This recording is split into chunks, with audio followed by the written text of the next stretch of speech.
Okay, that's right. All right, welcome. Today is June 20-something, and my name is 28. 28th, okay, right? It's June 28th, 2015. My name is Gene Perry, and I'm joined by an all-star cast of Chapman stick players and harmonica players, actually, today. And our special guest today is Francisco RAFART. Hey. Hey, Francisco. Yeah. Thanks for having me today. Welcome. I'm stoked you're here. What a great day it is. And it's actually Sunday, so we're actually, it's almost as if we're going forward or possibly backward in time. We don't know yet. And it's Free Hands Friday number 61, and as part of kind of a program, actually, Francisco, that you largely helped orchestrate, we've put together 2 months of programming for not only, I'm not quite sure how to say it, like not only South American Chapman stick players, but stick players from the Latin-speaking world. What's like the proper way to kind of put that into words? I mean, it was a first approach to open the dialogue, I think, between this Hispanic Latin American world of stick players with the North American Europeans, and I think it's a good step for opening that relationship, because we have this wonderful instrument in common, and sometimes before that I felt that there was not much communication, and I'm so happy that you guys got to know Christian, Thomas, a little more about Mauricio. Well, Guillermo everyone knows, but still it's a great opportunity for. Yeah. And Jofflet, we gotta meet. Yeah, Jofflet. So yeah, and Matthias also. Yeah, there was. I mean, like my eyes are open. Like I didn't know. I mean, I'd see these cats' names before out on Facebook. Didn't catch the occasional video, but it was just really fun to kind of get to know the personalities. And like Frankie amps. Like now I know. Like kick-ass amps. Now you know where to go if you're in that part of the world, right? And so it was fun to talk amps and pedals with Tomas, and Christian's so laid back, kind of chill. Very cool guys. Yeah. This is Christian. He's cool. Yeah, he's a very calm person. I like it. I was like, it's just and then kind of contrasting that with Jofflet. Like Jofflet has a little more. He's less of the black and white and more like the oranges and the purples. Anyways, I had a. Okay, cool. Oh, I got a link here from Boaz. He wants to join, so we're gonna get Israel on the line, right? Nice. Anyway, so Francis, so we are joined by Stephen and Russell and Dan Chapman, all fantastic musicians in their own right, and something that I do want to talk about is recording, something that you've done a lot of, and something that you're studying right now, and we'll get to your studies in a while. I want to talk to you about work that you've done in the past, work that you've got coming up for us in the future. I know that you've got CDs out there for sale, some downloaded for free, and I know that you're featured on some albums. I'm kind of just doing a quick search right here to find out kind of where people can get kind of the discography of the stuff that you have available. Sorry, go ahead. Well, my website is like all the materials there, and in SoundCloud, YouTube, not in YouTube, not everything, but I'm trying to put everything in all the main musical social media, so it's available out there. Because sometimes people use YouTube and they don't use SoundCloud, and some use Bandcamp, and yeah, but it's it takes time to put everything out there in the different media. Yeah. But I think it's pretty covered, and in the website everything is it's like the central place where you can find. Okay, so FranciscoRafart.com basically, or? RAFARTmusic.com. RAFART Music. Okay, so what we'll do is we'll put that up when we put the links up.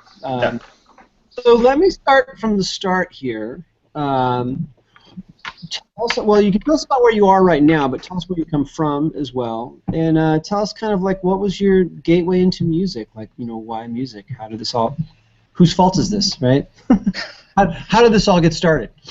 Yeah, strangely, I think I started music in a very intuitive way, grabbing a guitar. My dad was a guitar player, classical guitar player, and my grandfather on the other side of the family was a pianist. And I don't know, somehow my family has a lot of musicians, even though not professionally.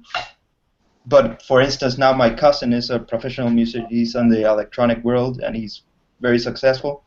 And I have a another cousin that was in MTV Latino for many years as a VJ. And I don't know, music is in my family, even though it's only in this generation that it has become professional. So I guess there's a musical inclination there.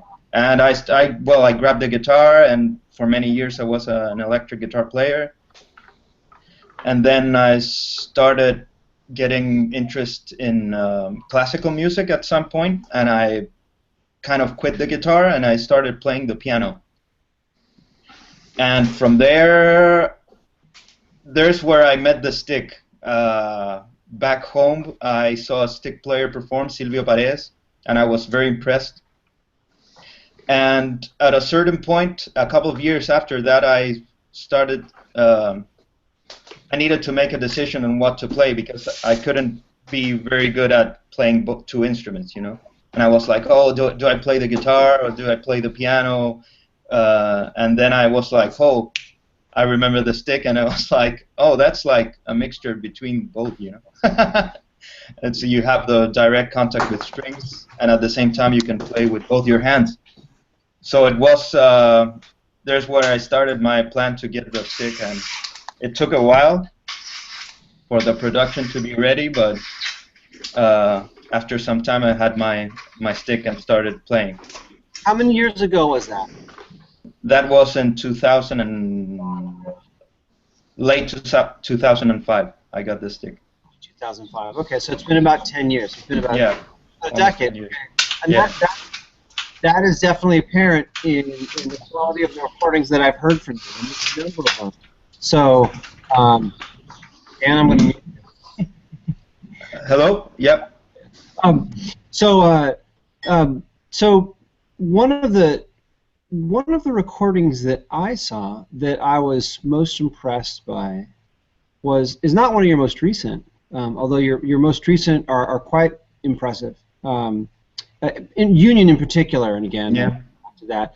But there was a live recording with you and a drummer and a guitarist, and you guys were playing with a live track. And I can't remember the name off of the track. Oh yeah. The Handbook of the Acid Riders. Yeah. What is the name of that track? It's Drum and Space. Drum and Space.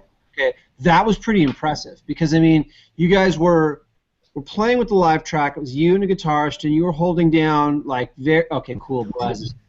Hey, Boaz, what's up, man? Money's hey. Glad you're here. All right, so there was a live recording of you and a drummer and a guitarist, and you guys were. I'm getting feedback from the past. Hold on. Oh, yeah. Okay, cool. Boaz, I've muted you just for a moment because we had a little feedback there. So I've got some people on mute right now. I'll take you off if you need. We'll figure it out. Okay. Sorry. Okay, I lost my train of thought. We're back. So what I want to talk about is let's start with the Handbook of the Acid Rider. Let's talk about this track, Drums in Space, really quickly, and then I want to circle back to the Handbook of the Acid Rider and just talk about the production of that and a little bit of the history of that. Yeah. Well, that track was I've always had an influence of electronic music, even though I never was a DJ or nothing like that. But I always wanted to somehow blend the two worlds together.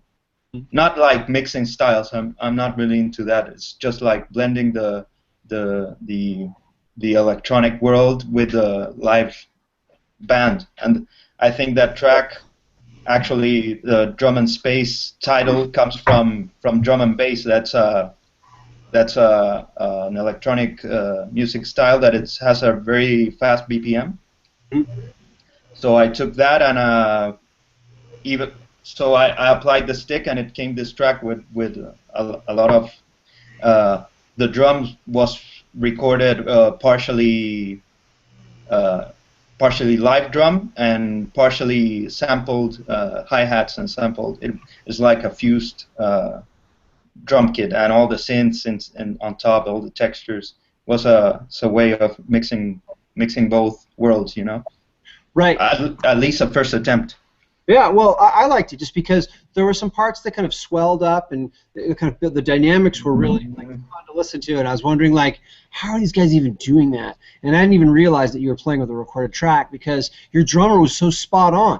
I mean, everyone was so spot on, but I mean, you know, having been in live situations like that, I'm sure we can all deal with that. Having to play with a track, you know, people get kind of excited. Maybe, you know, somebody's had like, you know, one extra beer or whatever it is, and there's slowing down, or they're just trying to make it their own, but they're tied to this pre-recorded track, and so that just takes a lot of discipline. And so so let's talk about the handbook of the Acid Rider really quickly. So this is a CD and a recording that's out there for download, and it's very accessible. And this was impressive. So there was a lot of kind of I think that's how to explain the album in just a few words. There's a nice variation of styles, and definitely the guitars are featured, and there's plenty of stick, which is great, and lots of like very high quality recording. So do me a favor and walk us through the recording of that, or the process. Yeah, well, the recording of that album was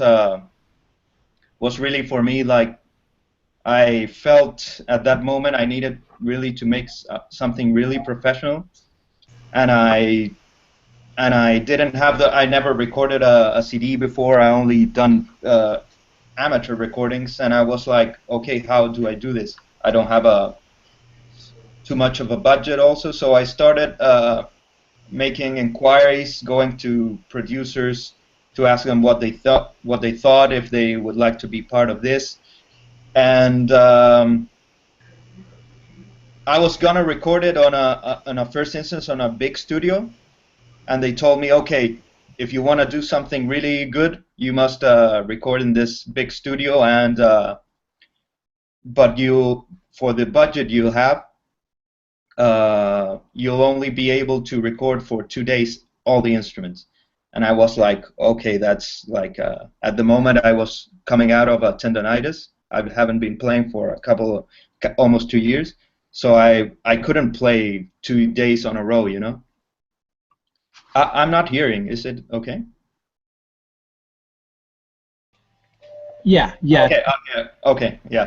I myself because I don't want to have any background. Okay.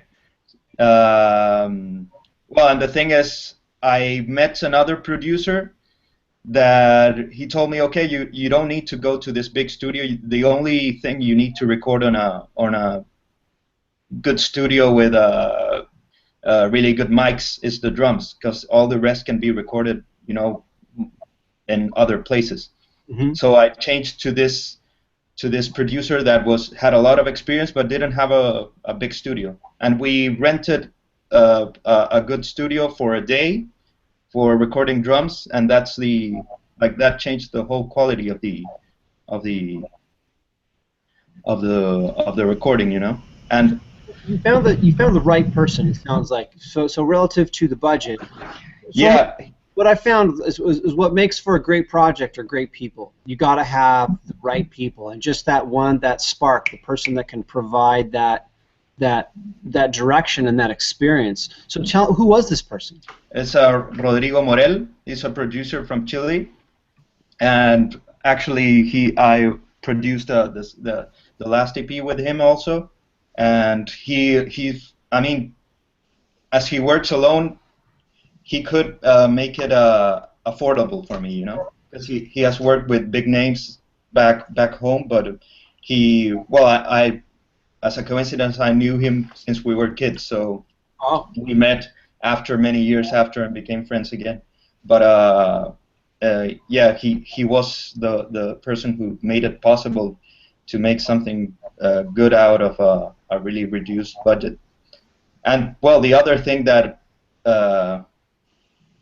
that well, it's necessary. You can have the best recording equipment, but you also you won't record something good if you don't have good musicians, you know. Yeah, right. So at the point I was trying to make some kind of some tracks were difficult to play, and we needed to find people who could actually perform that kind of music. And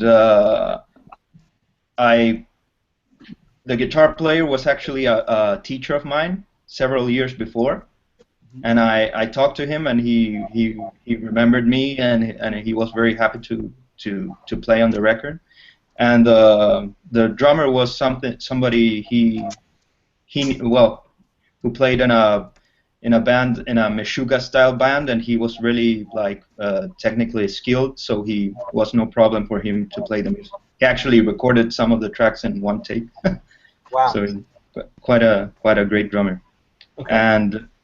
And yeah, that's how it came. And then all the stick recording process, that was more in this producer's house with not a lot of equipment, direct line. We recorded like that, and then the mixing process was he did it, and I was like standing on the back, like saying, "Oh, that's too much, or that's too little." And that's how it came to be. Oh, I'm sure you really appreciated that, having like eye over your shoulder, like turn left. Yeah. Right. Yeah, but because for what we wanted to do was like we didn't have a clear idea where it would end, because it was kind of a new style for him, and it was something like an experimental musical style for me, fusing this electronic and rock and roll world together. So, but in the end, it became to be we blended it fine. I think the result was good. Yeah. All the work we put. So, like, what, out of curiosity, like, what was your learning, like in like 1,000 words or less? Like, what did you find out about recording the stick during that session? And I'll probably kind of ask around, because I know that Russell and Steven have done a lot of recording with the stick. And Wes, I don't know if you've done any recording with the stick, but I might, I kind of want to go around really quickly and talk about just like recording the stick. So, Francisco, maybe you can kind of lead us in that discussion, and then we'll kind of chat that out, because I've got my own whole set of experiences, but I'd love other people's thoughts. Yeah, more than record, because we recorded on a direct line. It wasn't we didn't use amp or mics. We found out after trying out that getting the direct signal was the best way to then be able to equalize the sound, and we didn't use any analog gear in that sense, except for the preamps. I see. But what we figured out there was how do you place more for the mixing part of the stick? How do you place it on a stereo mix for a rock band? Because you have all this this range. You have 5 octaves, and you have bass, and you have melody. How do you put it on the mix? Do you put the bass side at the left, and the treble side at the right, or do you put the bass on the center and the treble on the right or on the left? And this is more Rodrigo that found out how to do it. He found out that the best way is to put, of course, the bass in the center, so it doesn't tilt the mix, and doing a stereo spread of the treble strings, so that it's like a kind of a synth, and and the stick can be felt in all of the stereo range, and so that it's also present, because the stick, it's a very subtle instrument. I mean, you can see it when you play with other musicians or other instruments, that the stick is, especially with electric guitar and drums, you start not hearing it very, very fast, because it's a subtle timbre, So this spreading it stereo made it more present, even though there was like guitar, synth sounds, drums. And when you recorded, just out of curiosity, and then I want to kind of ask some others, did you have pre-recorded drum tracks that people, or clicks that you were playing along to with songs that you'd worked out, and then you laid down the stick and then you add the drums, or were you playing actually along with the drums in real time? In the recording? Yeah. We recorded. We had mock-ups that were with a click, and the drummer recorded with the mock-ups, and then we took the drums and we recorded on top of the drums, on the new recorded drums. Okay. So, yeah, that was the way of working. Okay. So Stephen, let me put you on the spot here really quickly, because if you haven't heard Stephen LeBeau's work, I highly recommend it. The Easter Island recordings are a great collection of songs, and I quickly became a fan because it reminded me so much of XTC. So and Stephen, you're kind of a one-man band when it comes to that, because you're playing the drums and you're playing the bass and the guitar and the keyboards and the stick on top of just writing the music. So I know that you've been doing some recording with the stick recently. So maybe you can kind of play off of what Francisco's got here and tell us about recording the stick and what you found, because I know you do a lot of work with the equalization. Yeah, you pretty much have to do a lot of work with the equalization when you're dealing with the stick, depending on the context in which you're using it. Because if you're using the stick as a solo instrument, that's very different than if you're using the stick in a full band context or in an electronic context, because you have to basically manage your frequencies for all your instruments. That's really important. You have to make things not clash. You have to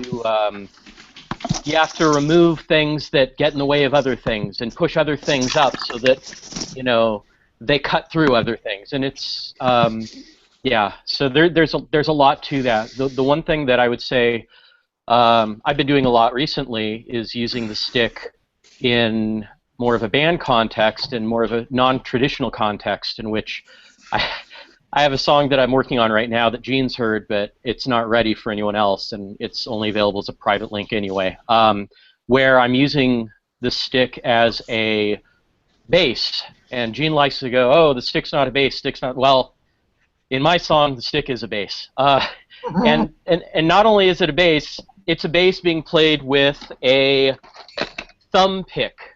This is a...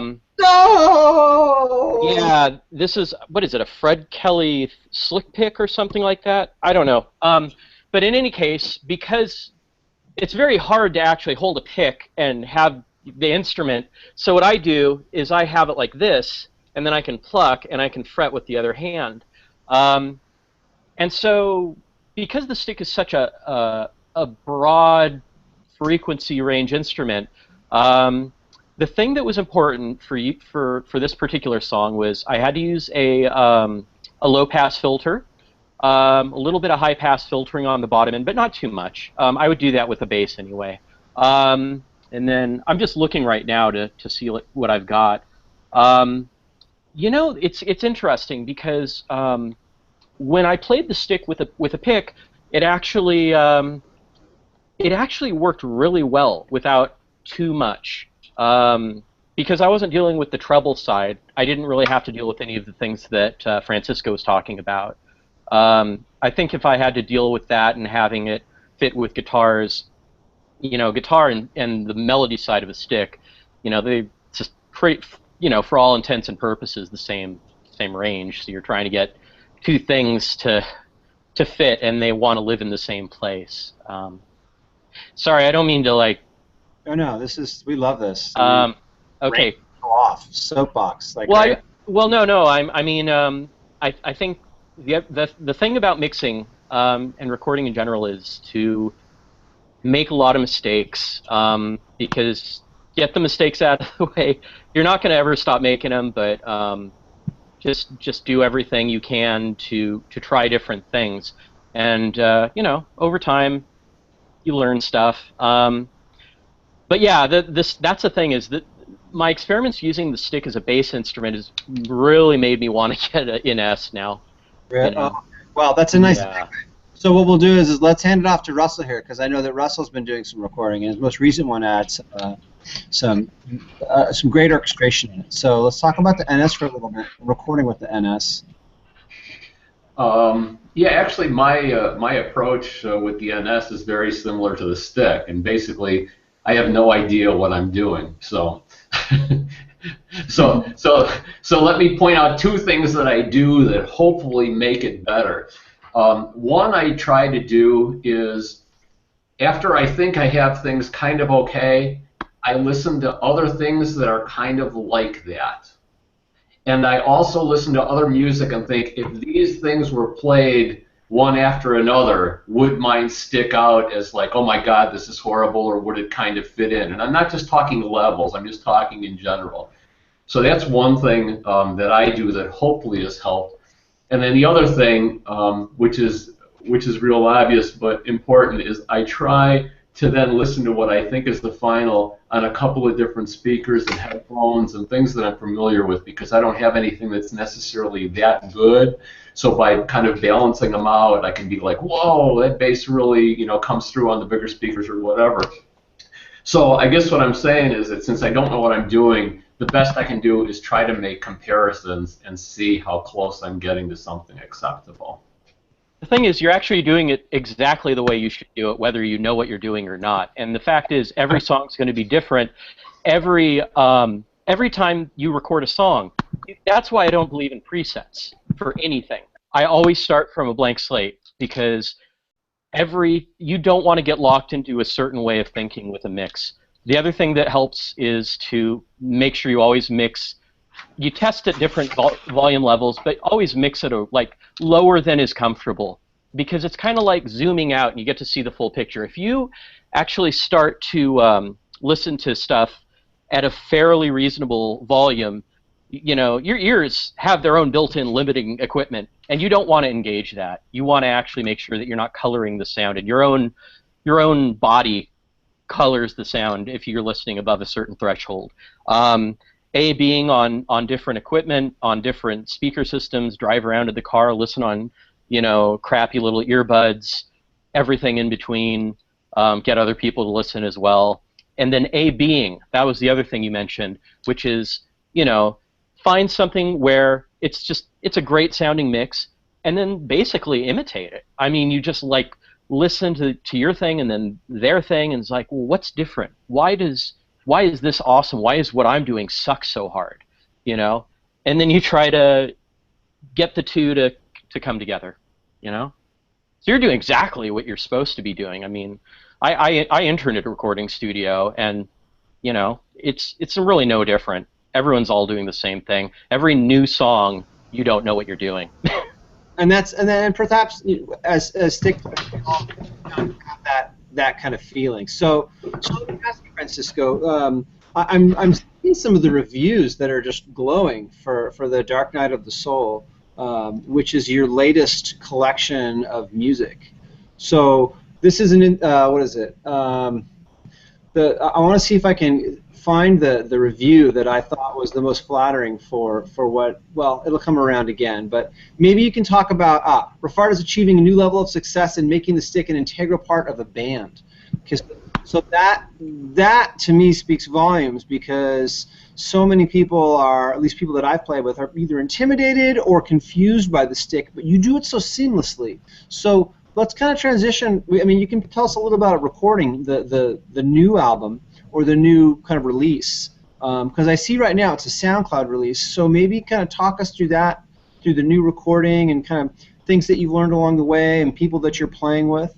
Yeah, well, it's an EP of 4 tracks only. I decided to start making EPs because it's easier and faster to deliver. You know, full albums take a long time, and I don't know. I think it's better to keep releasing things in a constant way than waiting 3 years to release an album. You know, and it gives you the flexibility to explore different things. In this case, I wanted to do an EP where every track had a guest musician. That was the idea, and the first, for instance, has a classical guitar player from back home, and another. Sorry.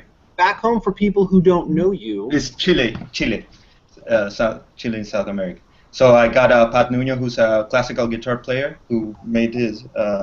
He studied in Chile and in New Zealand. And in another track, I got a vibraphone player. He's a jazz performer, but he was happy to perform and make a solo and also play some rhythm parts I gave him.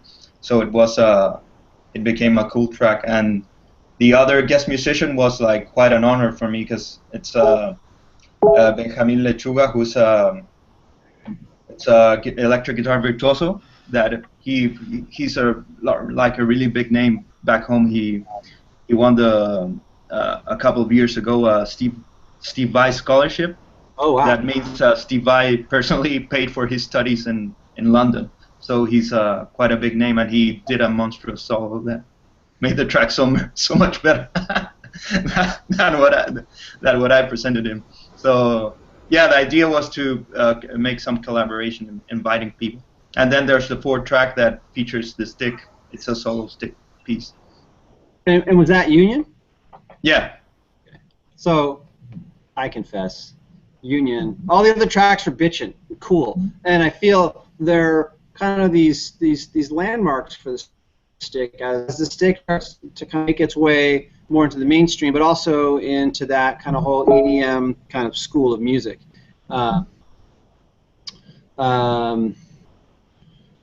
So maybe the first track, I think the lead track is the one with this classical guitar, is it not? Yeah. Yeah. And yeah, it was, I mean, classical guitar, it's hard to put a classical guitar in a mix because, you know, classical, if you're recording something that is really classical, you have to have the whole range of frequencies of the guitar, and a mix with a full rock band, you cannot do that. So we did like a little solo, and we had to equalize the guitar a lot. But at least it has the nylon kind of quality to the sound. Mm-hmm. And yeah, and I think the album was a good result. Also, the same producer did it, and we changed the recording of the drums. Oh, there's some feedback there. That's me. Sorry. There we go. Yeah.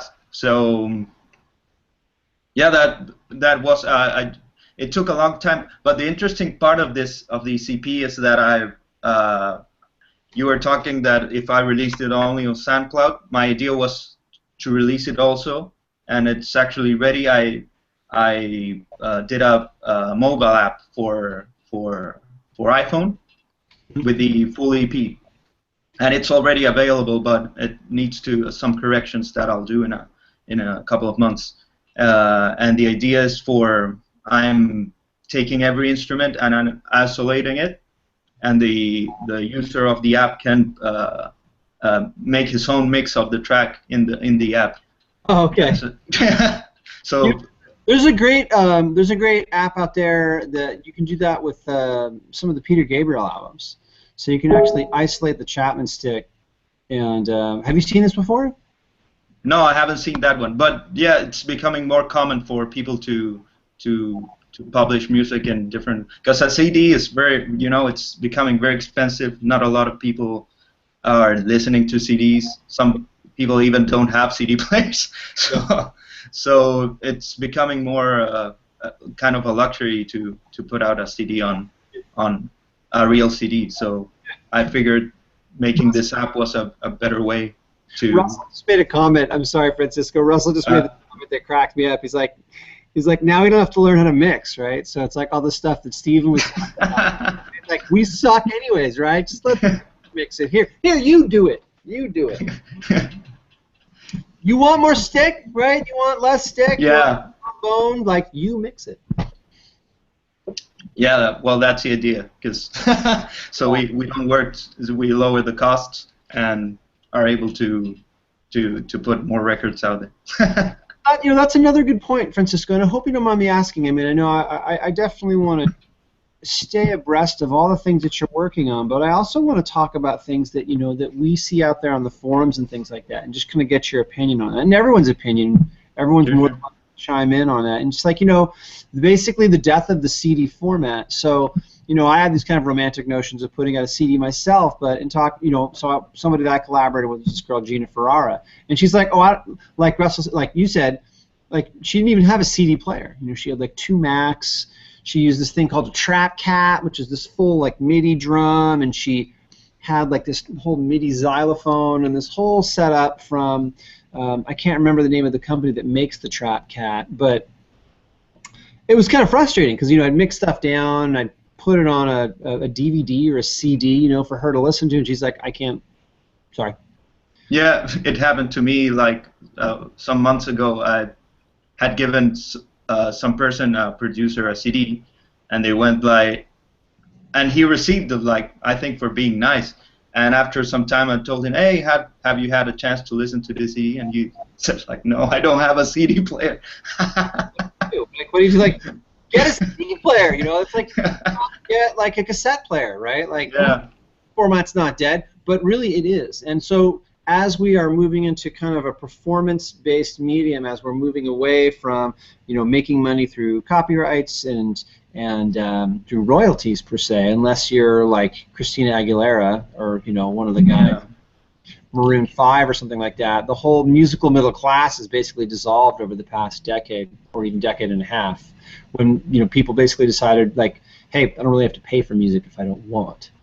And usually the people for music, the people paying for music are other musicians, because they're like, this guy's great, we got to make sure that he's got a roof over his head. So so are there CDs in the future, just out of curiosity? Do you see that being used, or is it just basically we're just going to go with like SoundCloud, we're just going to go with YouTube? Yeah, the problem is recording has you said is true that recorded music has lost not its artistic value, but its money value, so to speak. It's not worth. It's more like what a company does to when they print out flyers or something like that to promote themselves.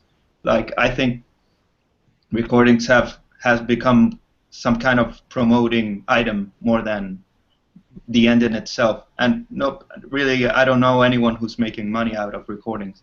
Yeah. Personally, so. Yeah, but it's still necessary because you need to get your music out there somehow, Right, and if you're out performing live, you need something tangible that you give to somebody, in the hopes, for crying out loud, that they have a CD player, that they can actually play the medium through which you hand them. I know some people have these cards, for downloading music off of like I don't know if it's Bandcamp, it might be Bandcamp, but that's another route that people go. So, I saw that you had your most recent effort is up there on SoundCloud, right? Yeah, I put the stuff out there, but I'm also kind of course, worried about the format thing, because and that's why I did the app, to make a different way of publishing the music. Will give, I think, value back to the thing, It's not a CD, it's another thing, but it will have value because it's something it's tangible in a certain way. It's a product. So now, out of curiosity, because I know now currently you're out in Valencia, correct? Yeah. Okay, so you're currently finishing up your education. Stephen and Baz are chatting about vinyl, so we're kind of lighting up the chat here, and actually Russell's joining in now too. So, like, any thoughts on vinyl? I have. That's. I wasn't when I was born. Vinyl was already, I think, I don't know nothing about vinyl really. So I own a couple, but I don't even own a vinyl player. Is that something that like your cousin will be doing? Does your cousin do electronic music? Does he do that whole like EDM stuff or bass and drum? Yeah, but I think those musicians are especially more digital. Like they promote everything online, and they share this. And one thing, a cool thing they do is they not only share their music, but they share their stems and all the parts of the music they do, so other people can work on top of them. Like it's really it's very interesting what happens in that musical community. They share their musical material, not only their music. Hey, so I think that Steven's got a question for you here. Yeah, no, I was just curious about your success and your strategy for using social media to get people to listen to your music, because it's one thing that I've been thinking a lot about recently. Is anyone can have Twitter or SoundCloud and all that, but I mean, how have you been able to what strategy do you use to get people to hear your music, and how well has it been working? Yeah, that's a tricky question, because it's hard to define in the virtual world, to define success in reaching an audience, because there's always people who get more. I don't know, the way to measure it, I think it's like by views. I don't know, YouTube, if you have a certain amount of view, but at the same time, is 200 views on a video a lot, or is it too little? And in some, if you're doing an avant-garde thing, 200 views is a lot. But if you're doing like something really popular, if you get 200 views, it's probably because it sucks, So it's hard to measure what is success and what isn't. And I'm trying to see the cup half full when I look at the number of hits I see, and I say, okay, this is because my music is not doesn't have that much of a popular appeal. But So, you never know. It's hard to measure, Are you actually basically going out and saying, hey, check out my music, or are you just putting it out there and seeing what happens? For a long time, I did that, putting it out, putting it on a YouTube channel, and very slowly I built like a small follower kind of community, but very small. And after that, I started figuring out that this social media, of course, have their own dynamics of sharing information. And I'm currently starting to read about it, because it really behaves in a predictable way. And if you know how to do it, it can be easier to get your music out there. I mean, I'm starting to learn this, because I figured I was one of my best friends here in Valencia is a music business student, and I showed him my stuff, and he said, yeah, your material is great, but you don't have any strategy on how to reach the audience. You might not want to throw this video right away. You might want to, I don't know, build expectation for a couple of weeks and then put it out. And yeah, I think my next step is like learning how this social media work in the dynamics, so I can broaden my audience, Do you think that there's, have you had more success on certain social networks?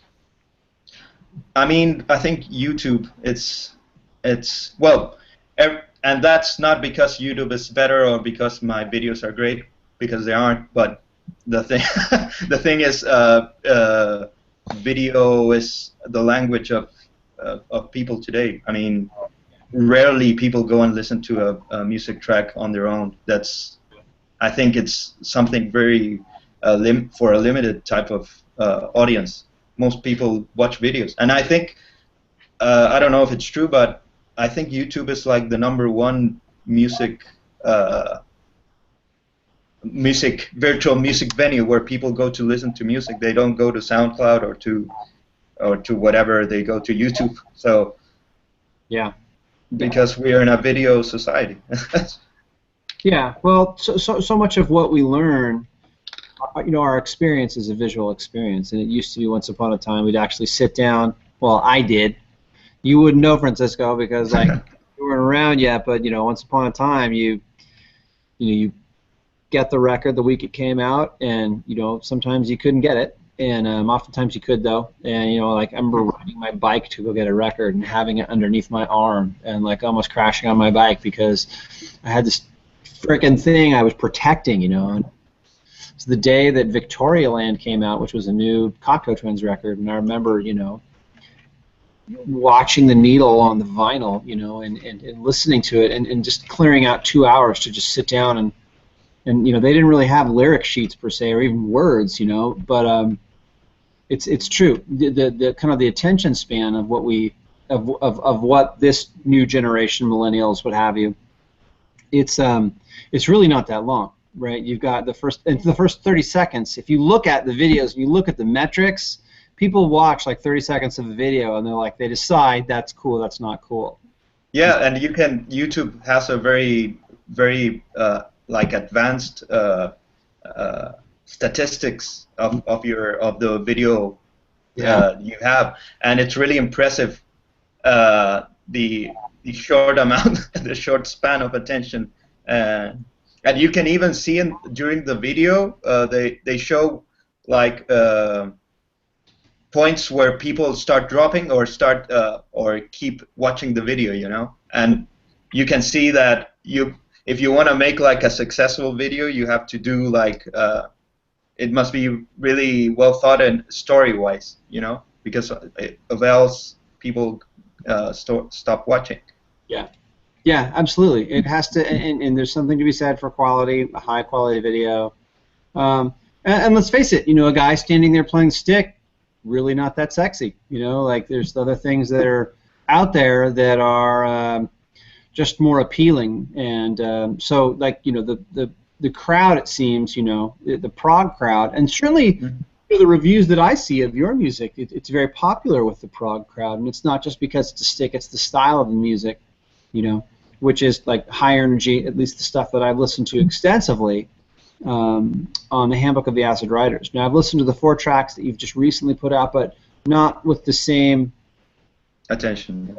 Yeah, to the stuff that I've had, because I got a CD. So, kind of side note, Francisco and I met at the Free Hands Academy 2014, and that was a great experience. And one of my favorite moments of that, that I can recall, was when Larry Tuttle came and did his thing. Do you remember that day? You were seeing Larry and Novi?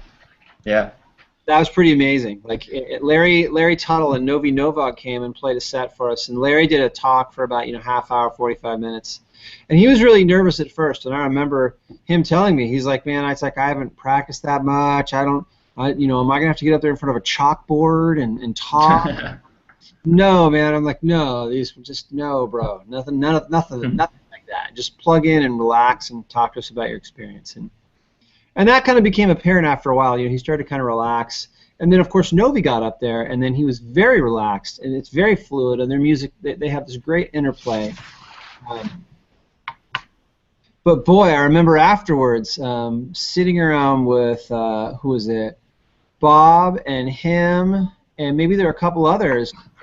And I remember saying, like, Francisco, go plug in and play, man. And I was like, go play for these guys. And they really enjoyed listening to you. And I remember Bob, like, turning to the side of me and going, like, he's got this great fluid style. Who is this guy? And I was like, it's Francisco RAFART, man. Like, you got to check this out. So I remember that was a great compliment, and I was really like excited to see that Bob and Larry got a chance to really sit down and listen to you play, and Greg as well. That was a cool moment. Yeah, I was very nervous, like seeing all these people I have met through video and like watching to learn the instrument, and then had to play in front of them. I was like, But it was you played beautifully, and I don't recall which piece that you played, but you have a very fluid two-handed style, and so that's, to me, that's always the most appealing. I like the guys that can do the bass lines on the left side. That's cool. That can really make that happen and work in a band context. But my favorites are the traditional.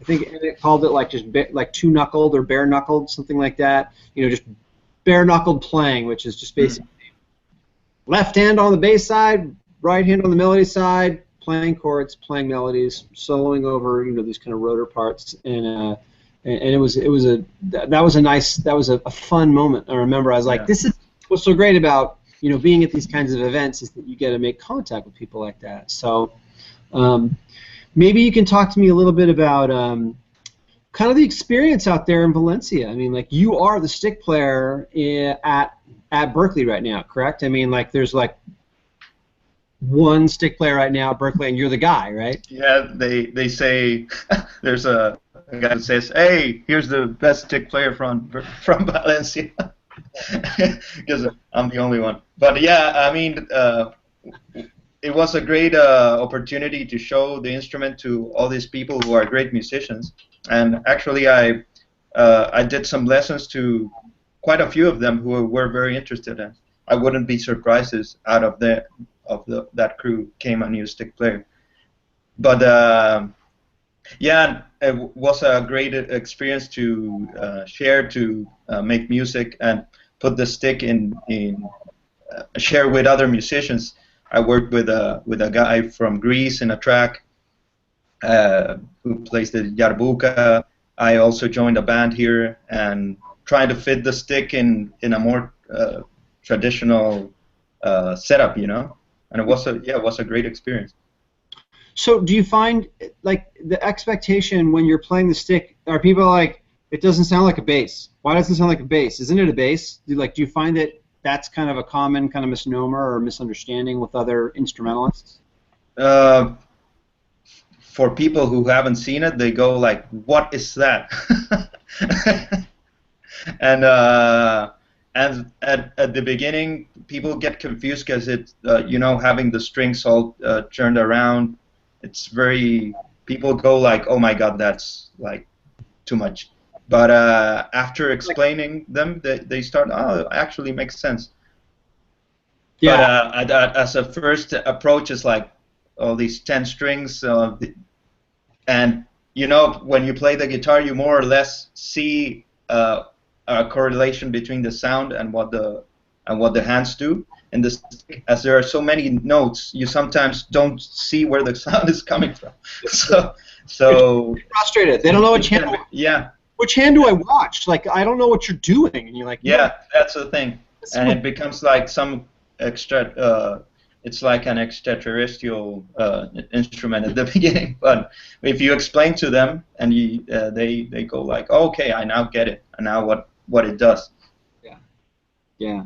Well, I know that I've really enjoyed, you know, the experience.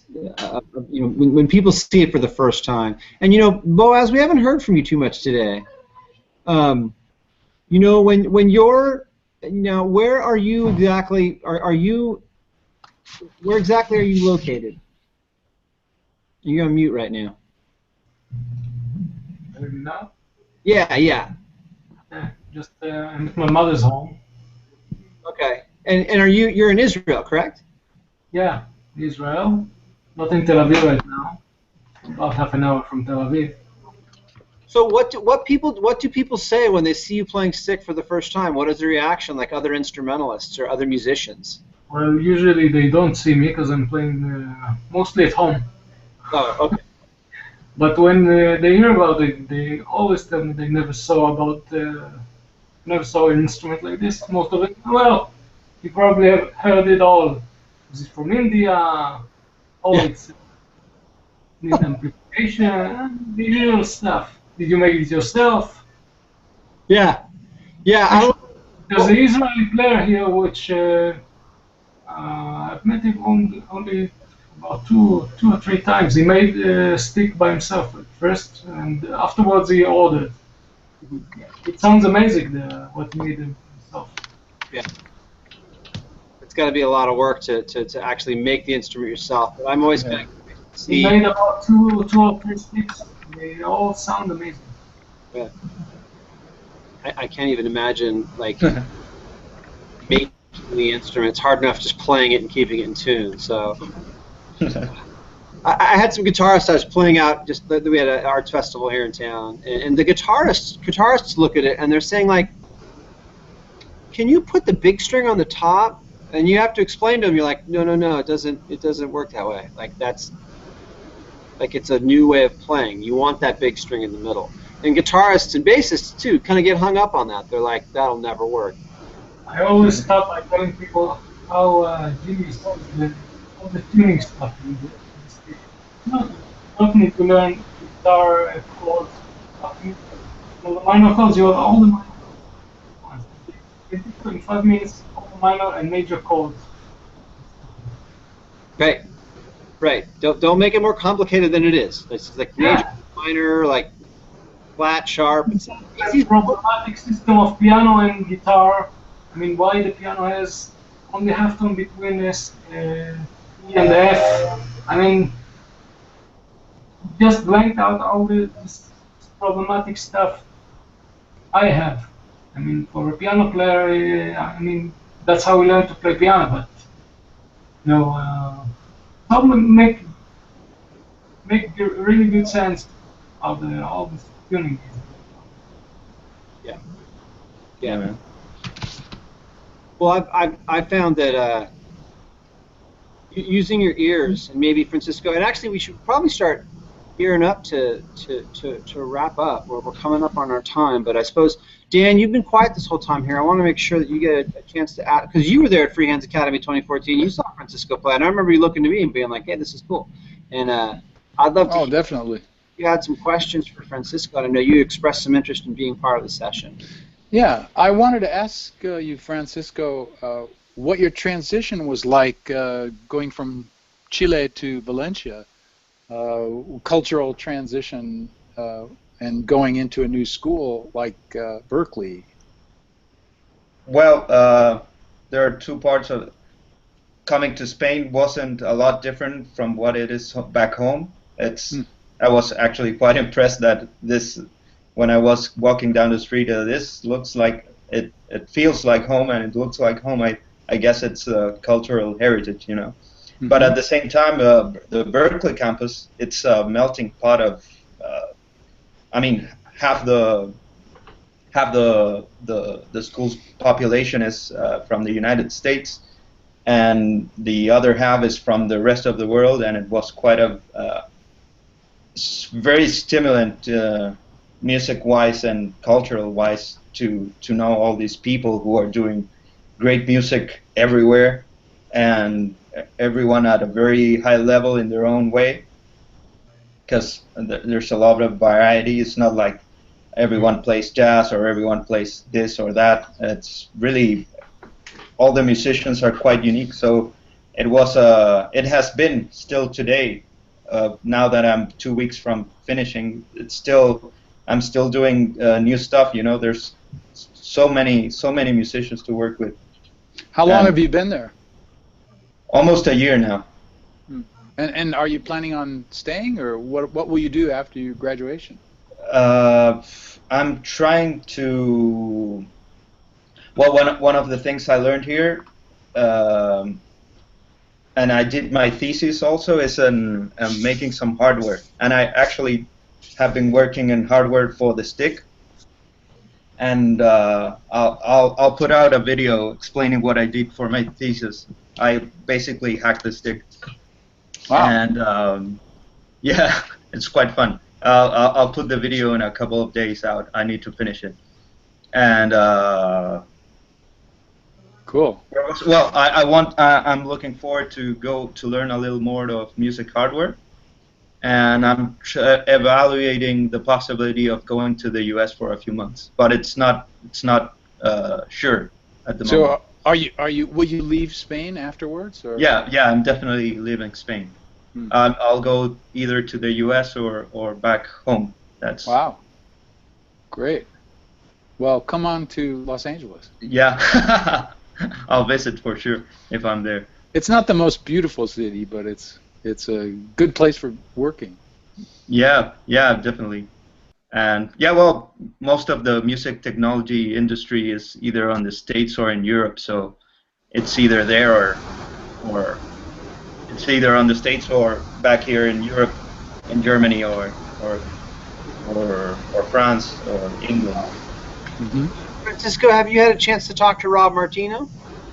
Yeah, I did message him, but I think he's busy at the moment. He hasn't been able to to see what I sent him. But yeah, he was. I talked to him. He was very. He has quite a lot of experience. Yeah, he's a new father, so he's just had a baby. Yeah. So Yeah, that explains it. got his hands. Yeah. The baby looks just like him. Yeah. As we know, right? Oh my God.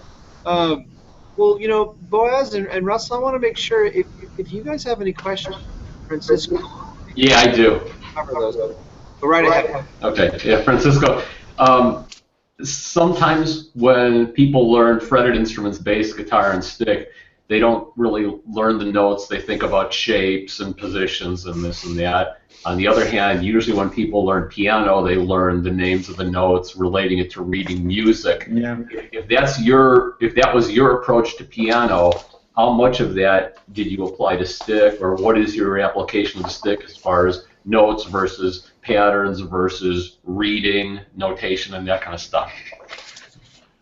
For being quite honest, I haven't applied a lot of theory to the stick. I mean, I have written down things with notes and on scores, but I haven't developed the ability to read music out on the stick, and at least I can do like basic chords and stuff like that, but not like fluent music reading, because I wasn't even a fluent music reader in the piano, so what's the point, you know? But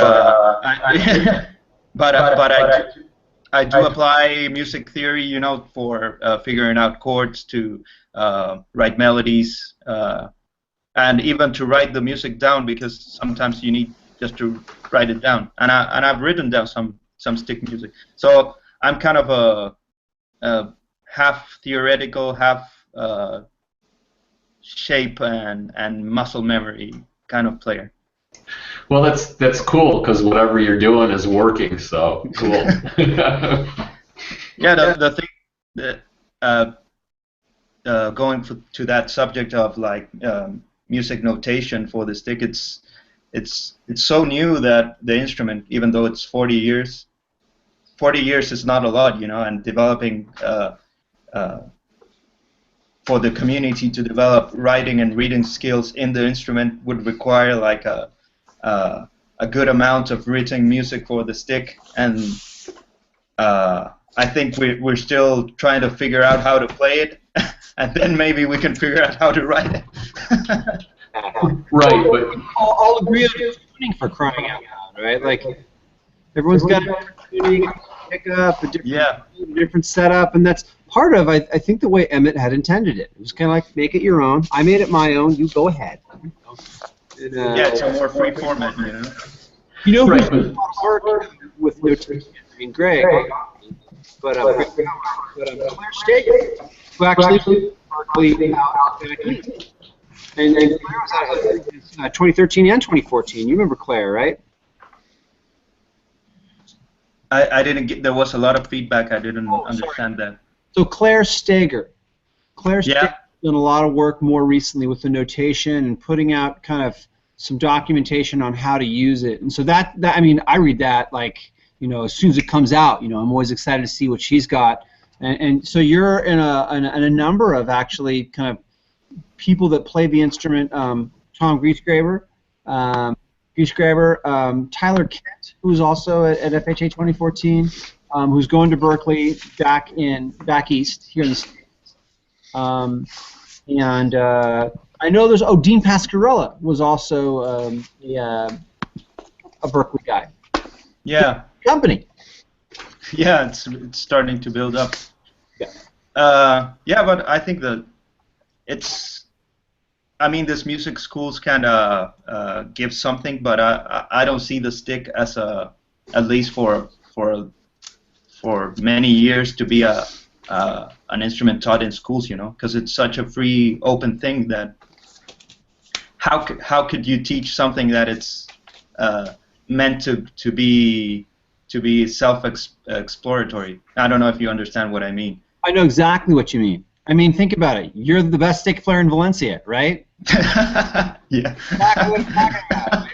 I mean, it used to be that Leo Gosselin lived here in Temecula, And he was the other stick player in Dracula, and I gotta say, like, he can play anywhere he wants, and so it was. I mean, just having that one other stick player in town was like hard for me. You know, I was like, gosh, he's so good, and you know, now I'm never gonna get any winery gigs, and he moved out of town, and I was like, woohoo! So,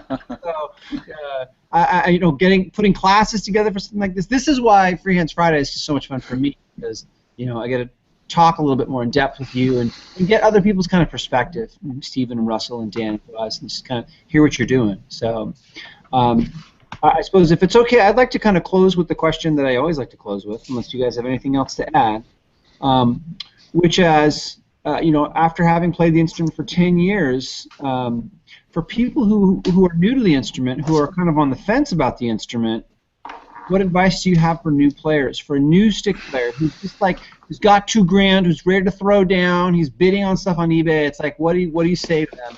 What kind of words of encouragement or caution would you give them?